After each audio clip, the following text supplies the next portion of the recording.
Quem é Santo Tomás de Aquino? Esse santo, doutor da igreja, chamados a meditá-lo. Ele, no seu tempo, como cristão, fez uma grande diferença. Teve um notório saber teológico e era muito diferente, dedicando por completo a vida de contemplação e a vida de oração, a vida de filosofia, a vida de estudo. Então ele via que a razão é um caminho para chegar a Deus. Tanto, quem adentra mais sabe que tem 5 vias, que comprovam a existência de Deus. As 5 vias da existência de Deus de Santo Tomás de Aquino.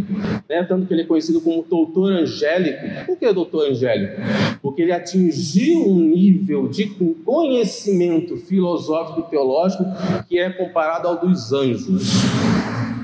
Depois dos homens, os anjos têm um nível de teologia e filosofia extraordinário que alcança Deus por completo.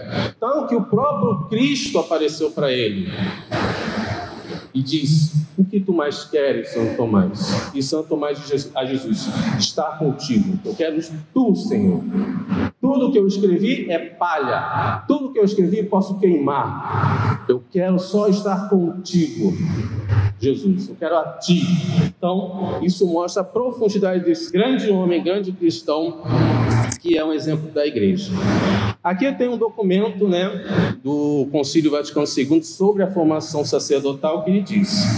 A gente vê a importância, porque às vezes, São Tomás antigo, século XIII, mas não, a gente tem que resgatá-los, porque o próprio Concílio Vaticano II diz.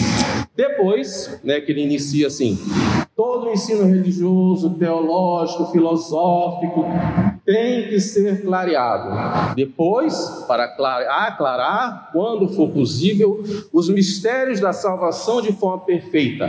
Aprenda a penetrá-lo mais profundamente pela especulação. Nesse caso, especulação do documento Vaticano significa ideias e conceitos inovadores, tendo por guia Santo Tomás e a ver o nexo existente entre eles. Aprendo a vê-los presentes e operantes nessas nações litúrgicas e em toda a vida da igreja. O Código de Direito Canônico, número 252, parágrafo 3 diz: haja lições de teologia dogmática baseadas sempre na palavra de Deus escrita, juntamente com a Sagrada Tradição. Com auxílio, os alunos aprendam a penetrar mais intimamente o mistério da salvação, tendo por mestre principalmente Santo Tomás.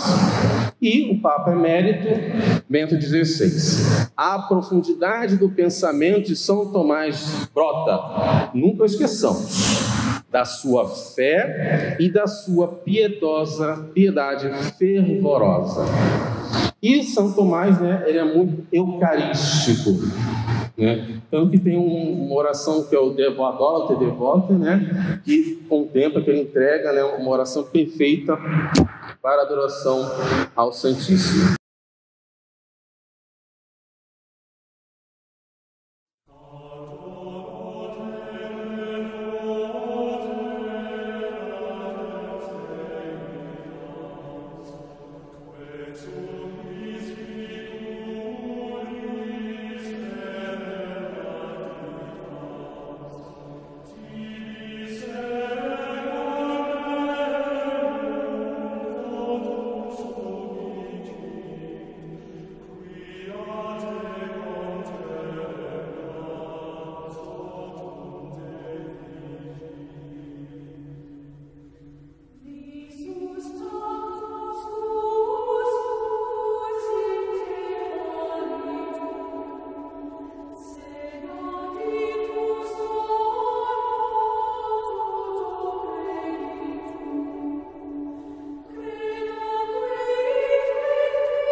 que o tema é a morte, a coroa e a tentação.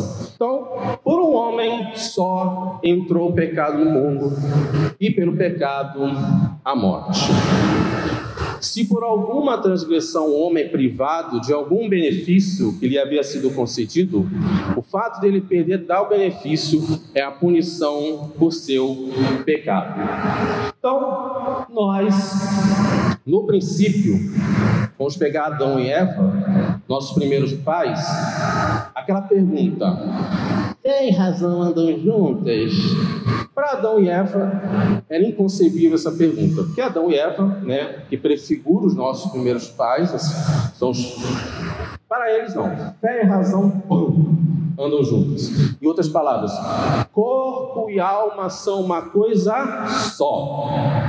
Porque eles tinham todo o conhecimento das verdades naturais, que é palpável, que vemos, quanto das sobrenaturais, Deus. Então, para Adão e Eva, era inconcebível.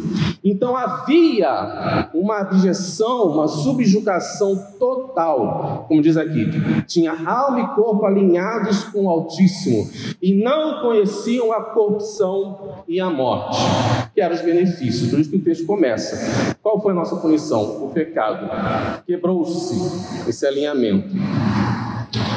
Então, o pecado original.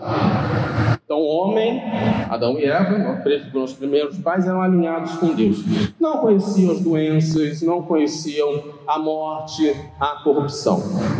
Até que o pecado original, fruto da soberba e da desobediência dos nossos primeiros pais, nos afastou da subjeção a Deus e dos benefícios desta relação. Assim, seguiram-se a morte e todos os defeitos do corpo como infortúnios da incompleta subjeção do corpo à alma. Lá em cima, o pecado original e o atual são removidos por Cristo. Isto é, aquele que quem são removidos também todos os defeitos do corpo. Ele também dará vida aos vossos corpos pelo seu Espírito que habita em vós. Mas de acordo com uma ordem empregada por uma sabedoria que é divina, e no tempo que melhor lhe convém, que Cristo remova tanto um quanto o outro. Então, nós já passamos pela história da salvação, foi nos dada a revelação, Cristo funda a igreja, que é seu corpo místico, que continua a sua missão ainda neste tempo, sabedoria divina, tempo empregado que convém, pecado original e o defeito retirado de imediato. Então estamos num tempo em que a igreja está aí, que é o corpo místico de Cristo, e ele age nos sacramentos, para continuar a nosso processo. Já estamos salvos, mas só falta alcançar essa salvação. Para, como diz aqui, o que é certo é que antes de chegarmos lá, chegar lá onde? Em que teremos mais nenhuma dor, não sentiremos dor nenhuma, do corpo principalmente, a alma também sente dor. Por exemplo, a alma fica angustiada quando não vou na missa, quando não recebo os sacramentos, quando eu não confesso. E quando a alma sofre, ao mesmo tempo ela diz: eu não amo a Deus, eu não amo a Deus, eu não amo a Deus, eu não amo. E o corpo vai tomando, os desejos, as vontades vão tomando conta. E por Cristo como diz aqui, e a vida eterna, que começou em Cristo. Então, por Cristo que nos foi adquirido, nós devemos nos moldar segundo o padrão de sofrimento de Cristo. Em outras palavras, nesta realidade, viver Cristo. O caminho, verdade e vida.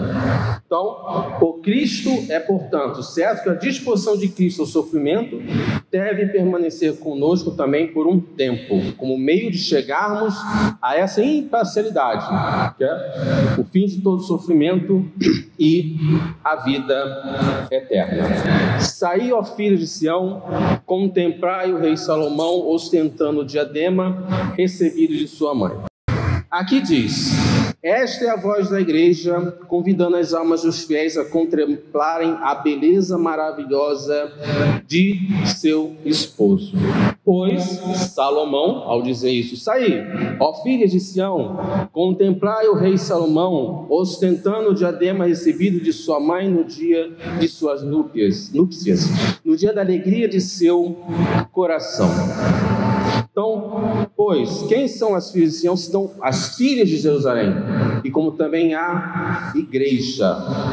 Almas santas, cidadãos daquela cidade que está acima, com os anjos, gozam da paz que não tem fim, e por consequência contemplam a glória do Senhor. Saí, sacudir os comércios de distúrbios deste mundo, para que com as almas libertas possais contemplar aquele que amais. Contemplar o rei Salomão, o verdadeiro pacificador, ou seja, Cristo nosso Senhor, ostentando o diadema recebido de sua mãe. Então, esse primeiro diadema, São Tomás diz aqui que é a carne. Maria, né, vem Jesus, o Espírito Santo e Maria, ele é revestido pela carne. Carne de quem? De qualquer um? Não. De Maria. Dar a Cristo o primeiro diadema, a primeira coroa. Então, que vai lá quem? Os três reis magos, né? Festejar e presentear o rei dos reis. Então, a primeira coroa que entendemos aqui, esse diadema, é a carne. Porque olhar o Cristo revestido de carne, para nós, da carne que ele recebeu, da carne de sua mãe. Pois é a sua carne que aqui é chamada de diadema, a carne que Cristo assumiu por nós, a carne na qual ele morreu e destruiu o reinado da morte. Reajustando aquilo que acontecia. O homem morre e acabou. Agora Cristo, a carne não tem dignidade. Ela manda, né? Antes de Cristo ela manda, a vontade humana manda, né? Agora vem Cristo, então, restabelece a dignidade da nossa carne. Nós passamos a ter dignidade, o ser humano, né, tanto de São Tomás aqui, na salvação do homem começou a partir da concepção, em que aquela carne que antes era imunda, suja, desprezível, que devia ser queimada no inferno, agora com Cristo sendo concebido pelo Espírito Santo, deu a carne humana dignidade, restabelecendo. Então, a salvação do homem já começou na concepção, na vinda de Cristo pela ação do Espírito Santo, que deu a carne humana dignidade e que, por uma núpcias, no sacrifício dele na cruz, consumou de vez a dignidade do nosso ser. Por isso que digamos, não sejamos soberbos, pois a nossa força está no crucificado e dá dignidade à nossa carne. Essa é uma das funções dos exercícios espirituais, por exemplo, o jejum, né? E a esmola e a oração, mas principalmente o jejum, que a gente vai ver um pouco mais à frente. Tal é o diadema de qual fala São Paulo. Jesus, nós o vemos por sua paixão e morte, coroado de glória e de honra.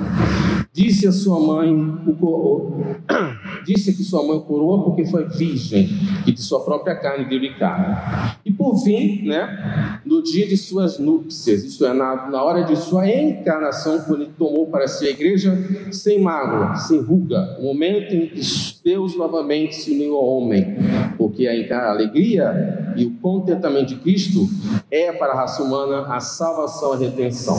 A alegria de Cristo é a nossa salvação e a redenção de todo o gênero humano. E voltando para casa, ele reúne seus amigos e vizinhos, dizendo: regozijai-vos comigo, achei a ovelha que se havia perdido.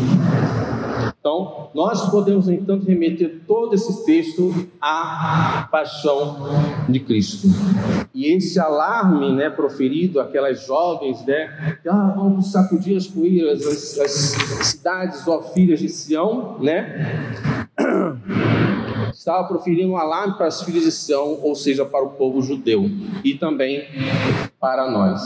Então, esta coroa que vem até nós, esse diadema é a coroa da carne, o diadema que Cristo recebe, e a coroa de espinhos, a qual sua mãe, a sinagoga, o coroou no dia de suas núpcias, o dia em que ele reuniu em si mesmo a igreja, e no dia da alegria de seu coração. O dia em que ele regozijou-se por sua paixão, estava libertando o mundo do poder do demônio. Saiu, portanto, e deixai para trás as trevas da descrença, e contemplar e compreender com suas inteligências que aquele que sofre como homem é realmente Deus. E Cristo, que tanto nos ama, se deixa tentar. Aí vem aquela pergunta: era apropriado que Cristo fosse tentado? E aqui eu vou remeter aos grandes santos e doutores da igreja. Por exemplo, vou pegar as frases dos santos, o restante vocês leem em casa. Por exemplo, São Gregório diz que o nosso Senhor, que o nosso Redentor, que veio à terra para ser morto, quisesse ser tentado, não é indigno dele. Então Jesus é menor porque quis ser tentado. Então não, isso não tira sua dignidade, Era de fato justo que ele vencesse as nossas tentações pela sua própria, do mesmo modo que ele veio a vencer a nossa morte pela sua morte. Diz também São Hilário: o demônio prepara seus ardis especialmente para os momentos em que nós acabamos de ficar santos, porque ele não deseja outra vitória, senão a vitória sobre o mundo da graça. O demônio, porque se o demônio tomou o objetivo de querer ser maior, eu irei enfrentar o mundo da graça, eu irei trazer o máximo de almas para o inferno, ele irá fazer isso até o fim dos tempos. Ele não muda de ideia. Ele quer a desgraça do homem para dizer a Deus: veja, não vale nada, você é um lixo, você errou. Mesmo tendo todo o conhecimento, no fim diz: não irei servir esses seres que se reúnem aqui na apresentação, eu irei tirá-los da graça o máximo que eu puder. Então o demônio ele age assim, Diz também Santo Agostinho: Cristo se dispôs ao demônio para ser tentado, para que ao termos nós de superar aquelas mesmas tentações, ele servisse de ajuda, não somente pelo seu auxílio direto, mas também pelo exemplo que deu. E Jesus passou a ser a nossa fonte contra as tentações. Porque, como diz agora, no finalzinho em Hebreus 4,15, porque não temos nele um pontífice e capaz de compadecer-se das nossas fraquezas. Ao contrário, passou pelas mesmas provações que nós, com exceção do pecado. Cristo veio perfeito, veio verdadeiro Deus, verdadeiro homem, Então, Jesus não é mais um pontífice, incapaz de compadecer-se. Então, Jesus só se compadece de mim. Não, Ele quer dar a nós a força que Ele teve no deserto para dar a devida resposta ao demônio. Por isso, que somos chamados a praticar o jejum, que é o que cada quinta a gente vai ver um exercício quaresmal. E um desses exercícios é o jejum. Qual é o sentido do jejum? O principal deles, temos 3 aqui, mas vou resumir aqui embaixo, mas vou voltar lá daqui a pouco, foi muito legal. O objetivo do jejum é livrar-nos da concupiscência da carne. E quando se diz concupiscência da carne, aqui, não é carne assim, a carne humana, a nossa carne, não. Ele está falando da nossa alma, concupiscência da alma. Nas Sagradas Escrituras, os termos gregos lá que eles usam, que tem na tradução grega, quando ele quer falar corpo, concupiscência do corpo, teria que estar escrito concupiscência da soma, S-O-M-A, soma, em grego. Mas não, está lá escrito concupiscência da sarx, que é carne, alma. Então é diferente. Então qual é o objetivo do jejum?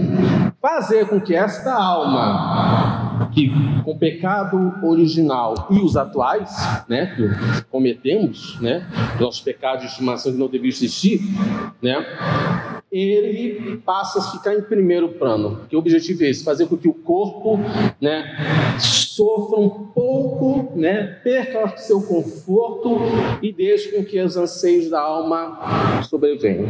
Por isso que não adianta você fazer jejum, né, e não rezar, e não orar, porque é dieta, não é jejum, é dieta, né? Vou deixar de comer, beleza, fazer jejum na quarta-feira de cinza e na sexta-feira da paixão. Me esqueço o resto, não, vou vir até nas celebrações. Não é, você tem que realmente, naquele tempo, rezar. Senhor, entrego a minha alma, entrego o meu ser, que seja a vontade da minha alma sobrepor a vontade do meu corpo. As minhas necessidades sejam, a partir desta quaresma, as necessidades da minha alma, que está aqui, tendo que fazer as vontades do corpo, os anseios dos seus pecados, né? Então, o objetivo de Jesus, número 1, reprimir os desejos da carne, né? No caso, a alma e também o nosso corpo aqui. Assim diz São Paulo: nos jejuns na castidade, querendo dizer que o jejum é uma garantia de castidade. E diz: sem séres e papo, servendo-nos congelaria. O que quer dizer que a luxúria perde seu calor para a privação de comida e bebida. Outro objetivo, para que o espírito possa alçar-se. Contemplação.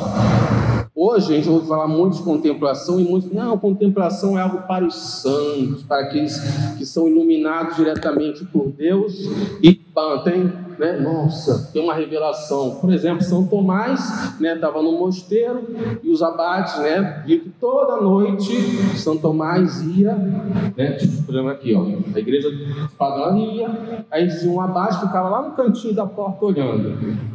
E quando ele olhava, São Tomás estava a 1 metro dos céus, 1,5 metro de altura, lá diante do sacrário, flutuando, levitando. E Jesus aparecia quando ele conversava, toda noite, para ver um nível, uma contemplação perfeita. Então, já isso é para São Tomás, Santo Agostinho, Santa Teresa de Jesus, não, é para todos. Todos nós somos chamados a ser contemplativos. Em outras palavras, menos histéricos e mais contemplativos. Menos para fora e mais para dentro. O objetivo da contemplação não é gritar, berrar, não. É fazer porque isso é o corpo falando, agindo, sentidos, o ânimo. Mas que a alma tenha esse contato com Deus. Isso vem para a contemplação. E como se contempla? Como se ganha a contemplação? Uma dica principal é o texto. O Santo Rosário, que é o melhor de todos. Com rezar o Santo Rosário, você fala bem pausadamente cada mistério do Santo Rosário. E dentro de você, vai lá. Nossa, Jesus, anunciação do anjo. Não, anunciação do anjo, não. Anunciação do anjo Gabriel. Porque o corpo tem que ver o sentido que você está falando. E com isso a sua alma vai rezando cada Ave Maria e vai, bem pausadamente. Mesmo que aquele rosário demore 24 horas, e as 24 horas que o seu corpo está tendo para contemplar as verdades na fé. Segundo, terceiro, reparação dos nossos pecados. Diz Santo Agostinho: o jejum purifica a alma, eleva o espírito e faz com que o corpo se subjugue a ele. Torna o coração contrito e humilde, dispersa as nuvens dos desejos, apaga as chamas da luxúria e inflama a verdadeira luz da castidade. E como, diz aqui, os períodos fixados pela igreja têm esse objetivo. 1, destruição do pecado. Esse período, por exemplo, a quaresma. O objetivo principal, destruição do pecado e elevação do espírito às coisas mais altas. Esse kairos que a gente dá dentro, esse tempo propício que nós estamos tendo, é exatamente para isso. E o jejum é esse objetivo. Reprimir os nossos desejos, humanos, carnais, para que seja os objetivos da alma, também para que o nosso espírito possa alçar-se às alturas e para reparar os nossos pecados.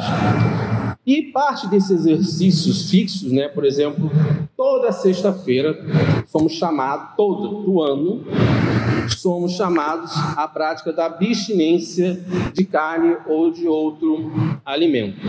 Então, por exemplo, toda sexta-feira não vou comer carne, posso comer ovos, laticínios, frutos do mar, peixe e menos carne. Tá? Beleza, cortei a carne, tá de boa? Não tá de boa, porque se cortar a carne e não rezar é dieta. eu quero perder uns quilinhos. Pô, não é isso. Você não quer perder os quilinhos, você quer ganhar graça. Você quer que a sua alma tome o lugar e seu corpo fique mais subjugado a ela. Não queremos dizer aqui que o corpo seja ruim, mas o pecado original, que quando Deus nos criou, corpo e alma, ele fica muito bom. Mas desgraça do pecado, isso foi quebrado. E temos que, por meio desses exercícios espirituais, por meio desses tempos litúrgicos que a igreja nos dá, fazemos que nossa alma fique em primeiro lugar e o corpo em segundo. Porque o corpo vai seguir a vontade da alma. E aquela vontade, aquela paz, né? A nossa salvação, a nossa santidade retorna. Quarta-feira de cinzas e sexta da paixão, também é abstinência de carne, e aí vem o jejum. Então o jejum eu sou obrigado a fazer 2 vezes ao ano, na quarta-feira de cinzas e na sexta-feira da paixão. E a abstinência de carne toda sexta-feira do ano, principalmente da quaresma, sempre tendo esse tempo de oração.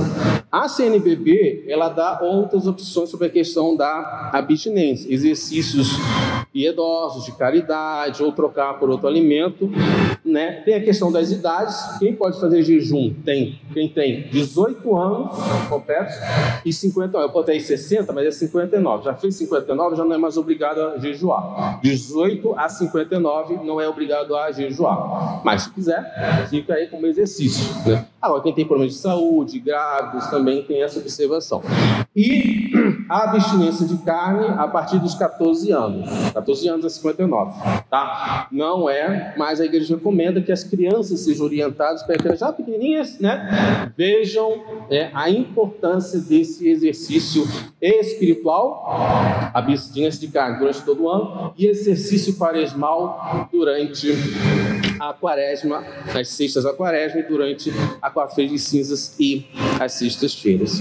Então, louvado seja nosso Senhor Jesus Cristo.